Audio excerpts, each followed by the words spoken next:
अहिल्यानगर शहरातील 5 डॉक्टरांसह doctor Vikhe Patil memorial हॉस्पिटलमधील पॅथॉलॉजिकल लॅबचे तज्ज्ञ डॉक्टरांवर गंभीर गुन्हे दाखल आहेत। कोरोना काळातील काही गैरप्रकारावरून डॉक्टरांवर गंभीर गुन्हे दाखल आहेत। जास्त बिल आकारणं, अवयव तस्करी, प्रेताची परस्पर विल्हेवाट लावणं या आरोपाखाली हे गुन्हे दाखल आहेत।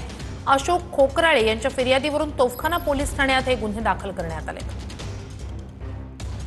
Doctor Gopal Bahurupi, doctor Sudhir Borkar, doctor Sachin Pandule, doctor Zaware, Akshdeep Zaware, doctor Mukund Tandale या सगळ्यांच्या विरुद्ध मी मनुष्यवधाचा गुन्हा दाखल केलेला आहे। माझी 4 वर्षापासून चाललेली लढाई जी आहे त्याला मला कोर्टाने परवा दिवशी ऑर्डर करून यश दिलं। माझी लढाई फार मोठी, मी अजून माझी पुढे लढाई चालूच ठेवणार आहे, पण आज ऍटलिस्ट माझा गुन्हा दाखल होण्या इतपत माझी आज पहिल्यांदी मला पहिलं यश, पहिली पायरी मिळाली। मला माझ्या या डॉक्टरांनी केलेल्या अनेक चुकांच्या मला खूप लोकांचे फोन आले